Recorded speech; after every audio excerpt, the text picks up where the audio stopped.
আমি বলি আচ্ছা, এইখানে কতদিন আন্দোলনে ছিলেন? কতদিন? আমি তো আসলে মহাখালী গেটেসে থাকি, তো গেটটি বন্ধ ছিল, প্রথমত বের হইতে পারি। যেদিন ওই যে 2 লাখ হলো না, সেদিন আমাকে একটা বন্ধু গিয়েছিল, আমি যেতে পারিনি, আমার বাসা থেকে অনেক রেস্ট্রিকশন ছিল। তো তারপরের দিন হচ্ছে গিয়ে ডিএইচএস এর ভিতরে আমরা একটা র্যালি করেছিলাম, আপনারা হয়তো দেখেছেন, জানি না, অনেক মানুষ হয়েছে। তারপরের দিন তো আমরা যা দেখলাম, আমরা সকালে বের হয়েছিলাম, কিন্তু আমাদেরকে জাহাঙ্গীর গেট থেকে আবার ফেরত আসতে হয়েছিল। তারপরে আমরা 3টা থেকে ওই যে উত্তরা থেকে যে র্যালিটা শুরু হয়েছিল ওইটাতে যোগদান করেছিলাম। এই যে আমাদের অনেকগুলো ভাই শহীদ হয়েছে, তাদের উদ্দেশ্যে কোনো কিছু বলার আছে? হ্যাঁ, আবু সাইদের আসলে কথা বলতে গেলে চোখ দিয়ে পানি বের হয়েছে। স্পেশালি মুগ্ধ যেটা, ওইটা তো ভিডিওটা আসলে ঘুমাতে গেলেই হট করে।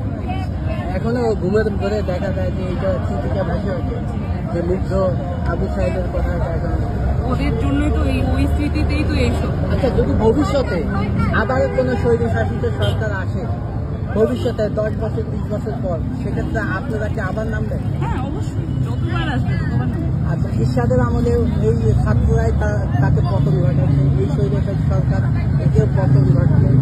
ভবিষ্যতে যে সরকার আসবে তাদের জন্য কোনো বার্তা আসে না? ভবিষ্যতে যারা আসবে সরকার, ভবিষ্যতে স্টুডেন্টরা না ভবিষ্যৎ এই স্টুডেন্টকে থাকাকালীন তারা তো একটা সরকার গঠন এখন বর্তমান আছে, তার ফিউচারে যেই লিগই আসুক, এটা আওয়ামী লীগ হোক, বিএনপি হোক, জামাত হোক, যেই আসুক 5 বছর 6 বছর পর, সেই সরকারের উদ্দেশ্যে কোনো ভাষণ আসে নাকি যে তারা কিভাবে তাদের শাসন করবে? বুঝে যাওয়া উচিত যে মানে স্বৈরাচারী করে তো আসলে পারবে না, পতন তো হইতেই হবে। দেখলেই তো আর কতবার প্রুফ দিতে হবে, যতবারই এরকম করবে ততবারই স্টুডেন্টরা নামাই দেবে। অবশ্যই ফিউচার সরকারের সতর্ক হওয়া উচিত। হ্যাঁ, এক্স্যাক্টলি। আর স্টুডেন্টরা কি চায়, মানে নর্মাল জনগণ কি চায়, এটা তো দেখতে হবে। ওভাবে হচ্ছে গিয়ে আগালে, একটু কনসিডার করলে তাহলে বেটার। আপনি কোথায় পড়াশোনা করছেন? আমি নর্থ সাউথ ইউনিভার্সিটি। নামটা বলি। আনিকা। কোন ইয়ার? আমি এখন 2nd ইয়ারের 6th সেমিস্টার। আপুর এটা শেষ করা লাগবে। Thank you.